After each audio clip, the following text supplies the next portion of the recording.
friends, how are ya? Welcome back to my channel. I hope you're okay with just like a super chit-chatty, honest update video about like the things I've been feeling and just an overly honest life update. I had a whole different video planned for today, but it was just really on my heart to sit down and genuinely connect with y'all as openly as I possibly could. And if you watch my vlogs, you know I do car chats a lot. So I was like, what if I do a whole video as a car chat? And I'm just very honest about everything going on, how I'm doing, what I'm struggling with, what I'm excited for, all those types of things. I think at the beginning of the year, a lot of creators that I watch kind of do something like this, and I really appreciate it because it makes me feel so much more connected to them.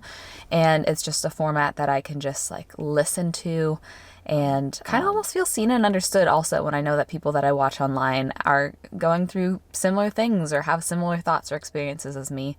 It helps me a lot. So hopefully I can be that for you and just share what's on my heart, share what's going on and what I'm working on, what I'm working through. Let's get into it without further ado. Thank you for being here. I first want to start kind of with what's going on in my head and my heart. And I know I mentioned in one vlog that I've been struggling with anxiety or anxious feelings often, frequently, for maybe like 9 hours out of a day. It's just this feeling that's like pretty overwhelming if I'm being honest. And oh, there's just a dog by himself. Do you have an owner? I've been trying to assess why. Why am I having these anxious feelings and these anxious thoughts? And I think I've come to a pretty logical conclusion as to why. And it's interesting because it feels counterintuitive to me. And that's a correlation that I see. I know that you probably know my goal for 2023 is the word space, to create space, to just rest more, work less, do less societal obligation type things, and just like exist more. And I've seen a correlation with the more space I give myself and like the less busy I am, the more these anxious feelings are kind of like overtaking me. As y'all know, that 2019, 2020, 2021, 2022, tumultuous, tough, stressful years. Like I had moments of like crazy stress and of course sadness and just like hurt. But overall, I felt like I emotionally and mentally bounced back quicker than I expected myself to. And I wasn't necessarily even trying to push myself to do that, I don't think. I think that I didn't allow my body to fully process everything that like it had been through and all the changes and all the stress and the turmoil, the trauma. Other people use that word often. I don't know how I feel about that word, but it feels silly to me that now life feels so much healthier, so good. I feel peace and clarity with my work, where I live, with my new relationship, all these things. But now I'm having all of this trouble with managing how I feel. And I think I used busyness as a coping mechanism to not feel a lot. I kept so busy from the moment I moved to Texas. I was like, gotta set up my new apartment, gotta get all the legal things in order, gotta fill my schedule with social plans, gotta do this, gotta do this, gotta do this. And I never really sat still. I was just like, an object in motion stays in motion, and an object in motion apparently doesn't feel emotion. My theory is I have to kind of work through what is in my body, the emotions that are left in my body, and it's inevitable that I'll have to work through it eventually. And now that I'm slowing down enough for them to bubble to the surface, like now's the time. I'm very tempted to just go back to the way I used to do things and be busy, busy, busy, plans, work, work, work, so that I don't experience the way this feels, but I don't actually think that's healthy. I thought taking space this year would make me feel really good, and it sucks that taking space already in the first, 2 months and a half of doing it is making me feel bad. But I think just like, your body gets a fever, it makes you feel bad, but it's actually fighting off infection. And I think that's kind of what I'm experiencing right now. Like this fever feels bad, but it's fighting off the infection that's been in my heart. And I got to get through it to be healthy. And maybe a learning lesson takeaway from that is if you have gone through something hard, give yourself space and time sooner rather than later to like exist and to process it instead of just trying to push it down, because I think it will bubble up later anyways. I have now been in California for over 3 weeks. It's just a 5-week experiment. I have been dating the same guy long distance for almost a year now. And I'll talk more about that and also that after divorce. But it's been awesome. I think being out here in California has really forced me to have the time and space for myself because I don't have my community as readily available. So people aren't asking me to do as much and hang out as much. And I just don't have that temptation as much while out here. So I think it's been really healthy for me. I've taken a lot more time for myself. But something else that I've been kind of struggling with, if I'm being honest, is just figuring out my personal boundaries for sharing my relationship online. And I know I've talked about this before, but I've just never dated while doing social media before. I don't think there's a right or a wrong. I just am unsure of what I want to do and where my boundaries fall on that. So I'm still kind of figuring it out. I also am like, what do people want to see? Because obviously you're here to watch me and my life, and so I don't want to bring too much of my relationship into that, but also that is a part of my life. He's so supportive and kind about my job, which is awesome, and it makes it easy to film with him. But just for me and my sake, I'm still kind of like, okay, do I want to share this much? Do I want to keep some of it to myself? What do people want to see? Do they want to see me like navigating dating? Or are they like, we're only here just for you. We don't want to see your friends, your family, your relationships. Just like keep it simple. That's something that's been bopping around in my mind a lot, is like, what do I want? And even if I get married again, like, do I want my spouse to be a part of what I do? How much so? Like, one of my favorite people that I watch is Aspen Ovard, and I know she was a YouTuber before she married her husband Parker. They've been married for like 7 years now, and now he's a really big part of her channel, and I love it. I think he's awesome. I love to watch their dynamic. I love watching people have conversation with each other instead of always just the person talking to the camera, because I think you see a more genuine side of people when they're talking to their loved ones as opposed to like formulating their thoughts for camera. But that's just me, you know? Speaking about my channel, I do feel like I've entered this new kind of era that I'm so excited about. And it's just like, I genuinely want to do what I want, which feels so freeing. It feels like I'm breaking rules of like, I need to think through what will perform well and blah, blah, blah, blah, blah. I have this like shift in my mentality, almost like a rebellious shift. And that my mindset is, I just want to do what I enjoy.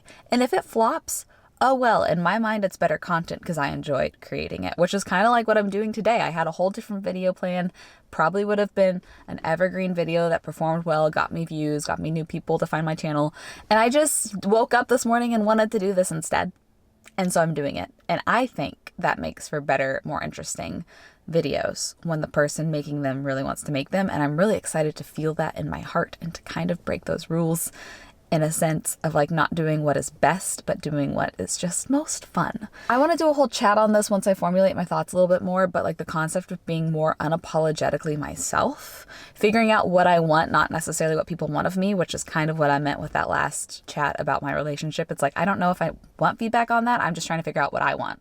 You know, what I want to share, what I want my content to feel like. And I'm excited to see where that leads me.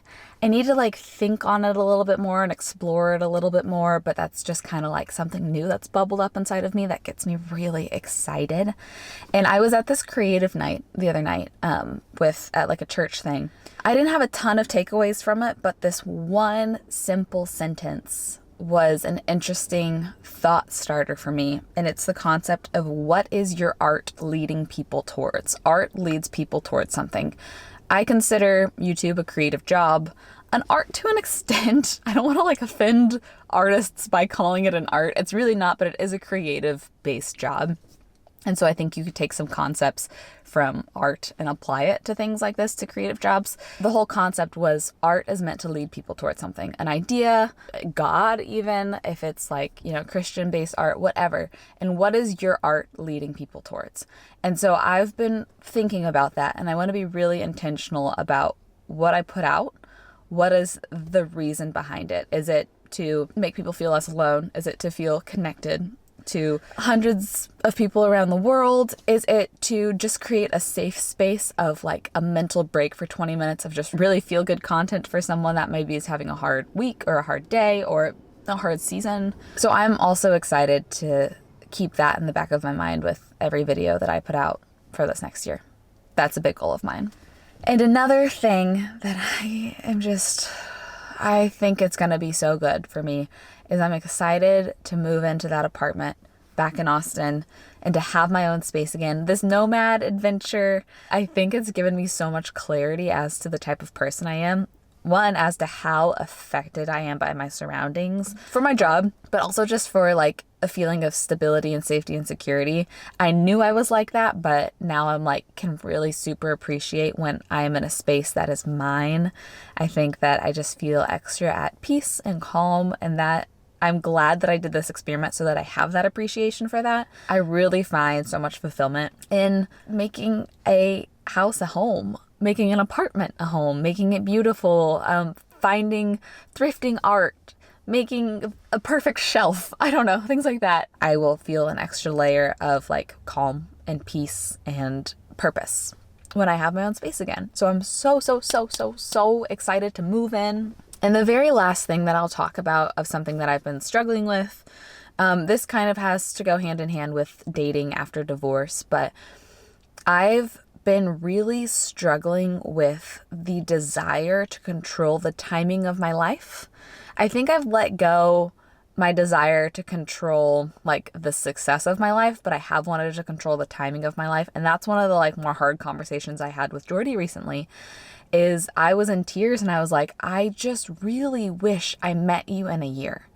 Like, I wish I had 1 year to really find myself and like kind of get to a spot where I feel healthier, and then could have met you because you are wonderful, and like your heart and your brain I adore and I want you in my life. But I feel bad that I am like kind of still going through this own mental and emotional journey myself, and then I have this like added layer of guilt of like, but I'm dating someone, and that just feels weird to me. And he is so kind and supportive, and like he doesn't feel that way at all, but it's just something I've been personally struggling with of like, I wish I could control the timing. I wish I could say, no, I'm gonna take this year to like really figure myself out, get healthy, and then maybe find this person that I adore and that I would like to pursue a relationship with and date. But it just didn't happen on my timing. I met him way before I was trying to date anybody, and it just kind of like, it's confusing and it's hard when it's not what you pictured for yourself, but when it's something that you want. And that's been something I'm like trying to like release my fists. I'm just so clenched on the desire to control the timing of my life. So that's something I'm actively working on releasing and letting go and giving to God, because there's really nothing we can do about it. Those are the big things that have been on my heart a lot, as just like, as I take the space to think, are things that I've kind of processed through and had realizations on, or I'm just honest with myself of like, we need to do better here. This is an area we need to work on. So like I said, things like this are important to me, because when people I watch have conversations like this, it means so much to me to know you are a real human. You are struggling with things that I'm struggling with, and now I feel connected to you and connected to the people in the comments that are commenting similar things. And I just want to try to cultivate that community here as well, and do things that I want to do and that I feel like have meaning and purpose. So I'm excited to see what the next year looks like. I think it's going to still be a journey. I think I have a lot of internal work to still do. I would love to take y'all along for a lot of it, if you're cool with that. I love you very much. I really do. I'm so thankful that you're here. Thank you for letting me do a video I want to do. I have vlogs coming up. I have other fun things coming up. And so with that being said, moving content coming up. Oh my goodness. With all that being said, I will see you in one or all of those videos very soon. Bye. So let's take all night, all night, all night, all night.